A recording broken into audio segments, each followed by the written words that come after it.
الرحمن الرحیم حضرات مکے جسے اور چلے ہیں تو تس حضرات دسے ہے بھائی نبی علیہ الصلوۃ والسلام مکے دا سفر طائف کائیں واسطے کیتا بھائی آپ صلی اللہ علیہ وسلم یہ دو شفیق ہستیاں حضرت ابو طالب اور سیدہ خدیجہ رضی اللہ تعالی عنہ اس دنیا تو رخصت ہو گئے. ایک بیرونی تے ایک گھریلو سہارا جل دنیا تو اٹھ گیا تو آپ صلی اللہ علیہ وسلم مکے و طائف لوگاں دین دی طرف دعوت دینے واسطے آئے. اور جس ویلے اس طائف دے اندر پہنچے اتنے ایک قبیلہ آباد ہے جہدا نام ہے بنو ثقیف. آپ صلی اللہ علیہ وسلم بجائے انفرادی دعوت دینے دے آپ صلی اللہ علیہ وسلم اس قبیلے دے 3 سردار ہے جنہوں ایک دا نام حبیب ہے, ایک دا نام عبدیہ لیل ہے اور ایک اور آدمی ہے. آپ صلی اللہ علیہ وسلم آکھیا انہاں سرداراں نال ملنے آ انہاں دین دی گل سمجھانے آ. جس ان اسلام تے آوے سن تو انہاں دی وجہ تو سارے قبیلے اسلام دے اندر داخل ہوئے سن. آپ صلی اللہ علیہ وسلم سب تو پہلے جس سردار کو گئے آپ صلی اللہ علیہ وسلم تعارف فرمایا اپنا تے او بد نصیب آکھنا بھئی تسی کدی اللہ دے نبی ہوا تے پیدل چلنے وطنے ہوا تو ساں سواری بھی نہیں نصیب ہوئی, میں تساں دی گل نہ سننا چاہنا.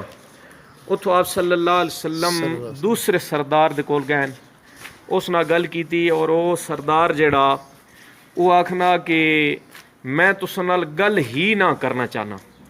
آپ صلی اللہ علیہ وسلم اتھوں مایوس ہو کہ تیسرے سردار کول گئے. تیسرا جڑا سردار ہے وہ آکھنا ماں نہیں پتہ تسی سچے ہو یا نو سچے, اگر تسی سچے ہو تو تساں دی گل میں نہ منے تا میں تے عذاب آسی, اگر تسی سچے نہ ہو تو میں تساں نال گل کر کے اپنا وقت نہ ضائع کرنا. لہٰذا آپ صلی اللہ علیہ وسلم اتھوں پچھا واپس ہوئے اور جس ویلے واپس ہوئے تو اے بد نصیب قوم انج کیتا بھئی پچھے اوباش لڑکے لا دیتے ہیں جڑے آپ صلی اللہ علیہ وسلم تے آوازاں بھی کسینے ہیں اور آپ صلی اللہ علیہ وسلم تے پتھراں دی بارش بھی فرما رہے ہیں. آپ صلی اللہ علیہ وسلم دا جسم مبارک لہو لہان ہو گیا اور پنڈلی دی جڑے گوشت تے اس دے وچوں خون جاری ہویا جس دی وجہ تو خون جوتیاں چ پیا خون جوتیاں چ پیا. آپ صلی اللہ علیہ وسلم دے جڑے پاؤں مبارک انہوں نے نہ جنی جوتیاں انہوں چپک گئیاں. آپ صلی اللہ علیہ وسلم ہے جڑا پرے تھوڑی دیر پہلے تساں باغ ویکھیا اس باغ دے اندر آن کے تھوڑی جی دیر کی درخت دے تھلے چھاؤں تھلے بیٹھے اور اتھے آپ صلی اللہ علیہ وسلم دا یہ وہ جگہ جتھے آپ صلی اللہ علیہ وسلم جتھے تسی مسجد ویکھ رہو مسجد اداس اتھے آن کے آپ صلی اللہ علیہ وسلم انگوراں دا باغ آیا اور آرام فرمایا. اور اتھے عتبہ آپ صلی اللہ علیہ وسلم دا رشتہ دار قریشی جس دا یہ باغ آیا اگرچہ وہ ایمان نہیں رکھنا ہے لیکن اس دے اندر وہ جڑے قریشی خون ہے اس جوش ماریا اور باوجود ایمان نہ رکھنے دے اس اپنا ایک غلام ہے جہاں نام اداس ہے اساں ایک پلیٹاں دے وچ کچھ کھجور دے خوشے دے کے تے پانی آپ صلی اللہ علیہ وسلم نے بھیجا. اساں باوجود کافر ہونے دے آپ صلی اللہ علیہ وسلم دی ذات اقدس تے ترس آ گیا. وہ جسے غلام پہنچے آپ صلی اللہ علیہ وسلم دے کول پیش کیتا تے آپ صلی اللہ علیہ وآلہ وسلم وہ خوشاں نوش فرماونے تو پہلے پڑھا بسم اللہ الرحمن الرحیم. وہ جڑا غلام ہے وہ پوچھنا بھئی اے تساں کہنا نا گدا. آپ پوچھے کیوں؟ انہاں آکھیا میں جس علاقے نہ تعلق رکھنا اتھی بھی ایک انجا کون اللہ دے نبی آئین او نا گھینا ہے. پوچھے کون؟ فرمایا حضرت یونس. آپ صلی اللہ علیہ وسلم پوچھے تو نینوا دا رہنے والا؟ اس آکھیا ہاں. آپ صلی اللہ علیہ وسلم فرمایا وہ میرے بھائی ون وہ بھی اللہ دے نبی بن گیا ہے. جس ویلے اس جو یہ گل سنی تو فوراً نبی پاک صلی اللہ علیہ وسلم دے تے ایمان گھنے آندا کلمہ پڑھ کے دا لا الہ الا اللہ محمد رسول اللہ. ایک تھوڑی جی صحبت اس نے کلمہ پڑھا کے دو جہان جو کامیاب کر چھوڑیا اور صرف کامیاب نہیں کیتا قیامت تک اللہ اس دے نام روشن کر دیتا کہ آج ساری دنیا آنی اور یہ مسجد اتھے آن کے یہ ویکھ رہے ہیں. یہ مسجد اس غلام دے نام دے ہوتے ہوئے یہ نام ہے مسجد اداس.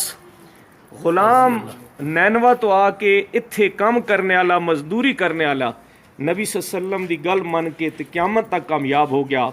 اور سردار ہے وقت دا عتبہ باغاں دا مالک ہے آپ صلی اللہ علیہ وسلم تے ایمان نہیں آندا اور ناکام ہو کے اس دنیا دے تو واپس چلا گیا. اللہ تعالیٰ نے جتنی بھی کامیابیاں ان نبی صلی اللہ علیہ وسلم دے نال جوڑیاں.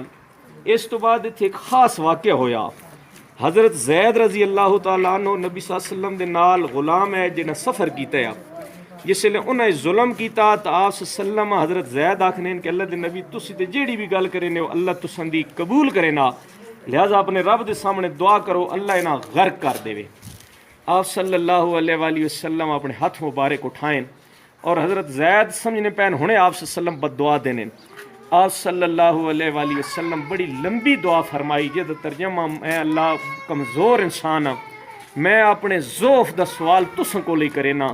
میں کو یا اللہ سمجھاونے دا شاید وہ انداز نہیں سمجھ رہے۔ اللہم اہد قومی فانہم لا یعلمون، اللہ اس قوم ہدایت دے دو ان ماں جاننے نہیں۔ حضرت زید فرمایا اللہ دے نبی تساں بجائے نہ بد دعا دیونے دے دعا کر رہے ہو۔ آپ صلی اللہ علیہ وسلم فرمایا زید تاں کے پتا اج ان منڈ کلمہ نہیں پڑھنے پہ ہو سکنا انہاں دیاں نسلاں آسن ان کلمہ پڑھ سن، اور آج الحمدللہ طائف جڑا مکمل مسلمانوں دی بستی، اور محمد بن قاسم جد ذریعے بر صغیر اسلام پہنچیا، سندھ راستے داخل ہویا، سقفی وہ بھی اسی قبیلہ بنو ثقیف دے نال تعلق رکھنا ہے، اور کچھ عرصہ پہلے سڑا ضلع چکوال تحصیل تلگانگ تبلیغی مرکز اس وچ ایک عرب نوجوان ہے، اس بیان کیتا ممبر رسول دے، اور اس آکھیا میں سقفی خاندان نال تعلق رکھنا، اور بڑے حوصلے والے اللہ دے نبی صلی اللہ علیہ وسلم جنہیں سڑ واسطے بد دعا نہیں کیتی، اس حال دے اندر بھی دعا کیتی۔ اگر آپ صلی اللہ علیہ وسلم بد دعا کر دے نا تو آج میں آپ صلی اللہ علیہ وسلم دے اس کلمے دی دعوت کی کہ اس دنیا تے نہ پھر رہا ہوں۔ یہ آپ صلی اللہ علیہ وسلم دا ظرف ہے، یہ حوصلہ ہے، بلکہ اس تو اگے بھی روایات جانا کہ اللہ پاک عرشیں تو فرشتے بھیجیں، وہ آن کے آپ صلی اللہ علیہ وسلم فرمانے اللہ دے نبی میں ملک الجبال ہاں، میں پہاڑاں والا فرشتہ ہاں، اللہ ماں طاقت دیتی کہ میں اشارہ کری ہے پہاڑ ہدے ہل سی او ہدے آسی درمیان جی بستی جیڑی پس ویسی، تسی اگر حکم کرو تو میں ہونے کر دینا۔ آپ صلی اللہ علیہ وسلم فرمایا انج نہیں کرنا،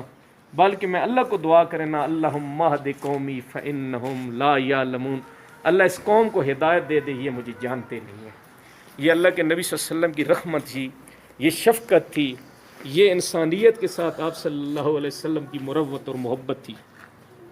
جس کی وجہ سے آج یہ بستی سرسبز و شاداب ہے، آباد ہے۔ ورنہ اگر آپ صلی اللہ علیہ وسلم بد دعا کر دیتے تو جیسے حضرت نوح علیہ السلام نے بد دعا کی تھی کہ رب لا تذر علی الارض من الکافرین دیارا، اللہ اس دھرتی پر کوئی کافر نہ چھوڑ، تو آج وہ جو دھرتی ہے، اور حضرت لوط کی قوم پہ عذاب آیا، وہ جو دھرتی ہے وہاں پہ اللہ جانے سے کیا وہاں پہ گزرنے سے بھی منع کرتے ہیں کہ اس ایسی بستیوں میں داخل ہو تو جلدی سے گزر جاؤ تاکہ اس عذاب کا تمہارے اوپر بھی اثر نہ ہو،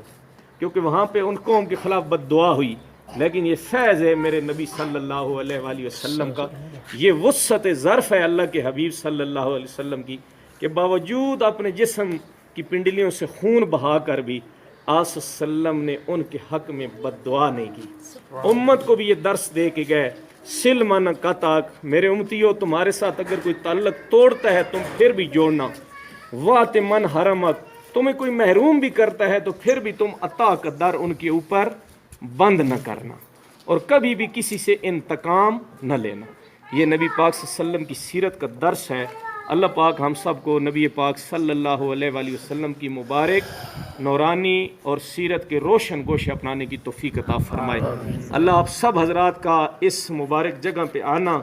اپنی بارگاہ میں قبول فرمائے۔ اللہ کے نبی صلی اللہ علیہ وسلم جس مقصد کے لیے مکہ کو چھوڑ کر اس طائف میں آئے کہ لوگوں کو دین کی طرف دعوت دیں، اللہ ہمیں خود بھی دین پہ چلنے کی اور ہماری نسلوں کو بھی دین پہ چلانے کی اور لوگوں کو بھی دین پر چلانے کا جذبہ دایانہ ہمارے اندر پیدا فرما دے۔ الحمدللہ رب العالمین، سبحانک اللہم و بحمدک و نشہد ان لا الہ الا انت استغفرک و اتوب الیک اجمعین۔